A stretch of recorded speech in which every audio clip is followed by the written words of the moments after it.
Hi guys, Sportsia News Briefs. World Cup 2022, Harry Kane says, hype, around injury similar to Beckham and Rooney. Bruno Fernandes books Portugal's place in last 16. Casemiro sends Brazil into World Cup knockouts. Wales and England to go head-to-head in Group B.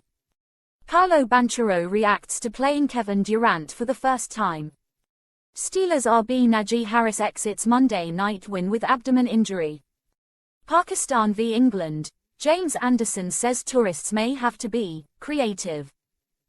Huge health update for Patriots center David Andrews. Now the news in detail. World Cup 2022, Harry Kane says, hype, around injury similar to Beckham and Rooney. England captain Harry Kane says the hype and noise around his injury is similar to when David Beckham and Wayne Rooney suffered their issues before and during previous major tournaments. Kane sustained a heavy blow to the ankle in the opening 6-2 win over Iran and was taken off after 76 minutes. Bruno Fernandes books Portugal's place in last 16. Portugal recorded a hard-fought 2-0 victory over Uruguay in a World Cup Group H clash at the Lusail iconic stadium. Uruguay need to beat Ghana and hope South Korea do not beat Portugal. Portugal edged past Uruguay in an exciting World Cup encounter. After a quiet first half which saw Uruguay's Bentancur come the closest to a goal, the second half was much more open. Portugal scored in the 54th minute through Bruno Fernandes. After the goal, Uruguay charged forward and brought on Pellistri, Luis Suarez and De Arrascaeta. Pellistri came the closest when he struck a post while Suarez and De Arrascaeta also had opportunities, but Uruguay were unable to get an equalizer. Then, Fernandes made it 2 for Portugal after a wrongly awarded penalty for handball. Casemiro sends Brazil into World Cup knockouts. Brazil defeated Switzerland 1-0 in a World Cup Group G Matchday 2 clash at the Stadium 974 in Doha. Casemiro's 83rd minute goal proved to be the difference and Switzerland only need a draw against Serbia to progress providing Cameroon do not beat Brazil. Brazil are the second team to qualify for the last 16 after France following victory over Switzerland. After a quiet first half which saw Brazil have the best chance when Vinicius was denied by Sommer, the second period was much more open. Both teams attacked, but Brazil looked more likely to score. They had the ball in the net after 64 minutes when Vinicius scored, but the VAR spotted Richarlison was offside in the build-up. However, Casemiro netted 7 minutes from time after a good move involving Vinicius and Rodrigo to give Brazil victory. Wales and England to go head-to-head in Group B. Wales and England go head-to-head in a mouth-watering final match in Group B with all to play for in the World Cup. Robert Page's Wales team must beat England on Tuesday to stand any chance of progressing to the last 16 in a game that will be broadcast on BBC One and Radio 5 Live. Meanwhile, Gareth Southgate's side are aiming to qualify for the next round as group winners and to bounce back from an underwhelming performance against the United States. Currently bottom of Group B, Wales must beat England on Tuesday kick-off 1900 Greenwich Mean Time, and hope the USA draw with Iran to progress to the last 16. If the USA-Iran match does not end in a draw, Wales must beat England by 4 goals to advance. One player fans are hoping will step up to the challenge is captain Gareth Bale, who along with midfielder Aaron Ramsey received criticism for his performance during the 2-0 defeat by Iran. The former Real Madrid superstar is often the player many in Wales turn to, but Bale said he does not feel responsibility to carry the side to victory. We're a team, we're a nation and we work hard for each other. We need to deliver as a team. It's not one person that needs to do anything, Bale said.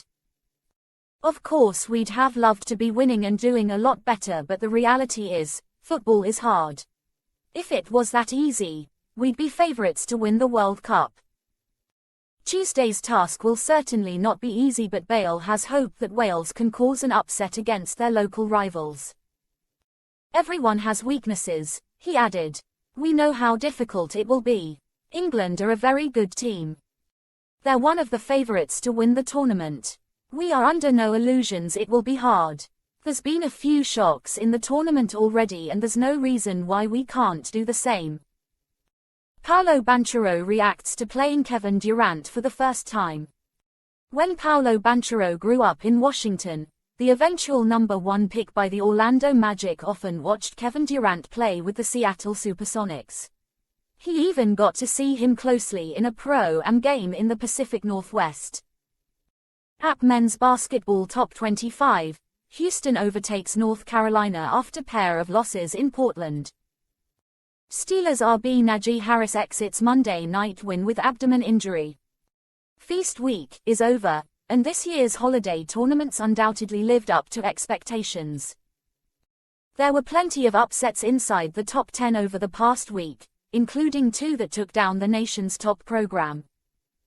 Here's everything you missed in week 3 of the season, and the latest Associated Press poll.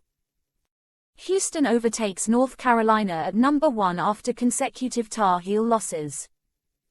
It took 3 weeks, but we have a new #1 in college basketball. North Carolina lost twice last week at the Phil Knight Invitational, first on Friday to Iowa State and then again on Sunday to Alabama in a wild 4-overtime battle in Portland. Friday's loss came from a huge 31-point showing from Cyclones transfer Caleb Grill, who hit 7 3-pointers to lead and past the Tar Heels and into the PKI championship game. Sunday's loss was much more understandable, considering North Carolina went head-to-head with Alabama in its 3rd game in 4 days, and only fell at the very end of what ended up being an extra half of a normal game. Caleb Love dropped a career-high 34 points in the loss too. The tough trip to the Pacific Northwest ended up dropping North Carolina 17 spots to number 18 in this week's poll. Houston, which narrowly beat Kent State in its only game of the week, is now ranked #1. It marks the program's first time atop the rankings since 1983. The Tar Heels won't have much time to fix things, either. They've got a battle set with number 10 Indiana coming up on Wednesday night. Alabama's win over North Carolina, and another against Michigan State earlier in Portland, jumped it up to number 11 in this week's poll. Iowa State, who fell to UConn on Sunday night in the tournament title game, entered the poll at number 23. Pakistan v England, James Anderson says tourists may have to be creative. Pace bowler James Anderson says England may have to be creative in order to win the first test against Pakistan in Rawalpindi on Thursday. Pakistan have not lost any of the 4 matches played in Rawalpindi since Test cricket returned to the country. Anderson told Sportsia, "We've got a captain and coach that don't want draws. We're not playing for draws." Captain Ben Stokes and coach Brendan McCullum have urged England to play with aggression since taking charge at the beginning of the summer. The approach yielded 6 wins in 7 matches but will now be challenged in the contrasting conditions of Pakistan, where England are set to play their first test for 17 years. "We don't know how it's going to play. Traditionally it is flat," said 40-year-old Anderson. "We'll come out and try to win the game. We might have to be creative in how we do that." Huge health update for Patriots center David Andrews. The cavalry is coming for the New England Patriots injury-plagued defensive line, and it could arrive as soon as Thursday's AFC East divisional clash with the Buffalo Bills. Per MassLive's Mark Daniels, Patriots center and team captain David Andrews could be ready to return to the offensive line unit that was missing 2 starters in the Thanksgiving Day loss to the Minnesota Vikings. Both offensive tackle Isaiah Wynn and Andrews were out for that game, but the latter could be nearing a return after the comments he reportedly made on Monday.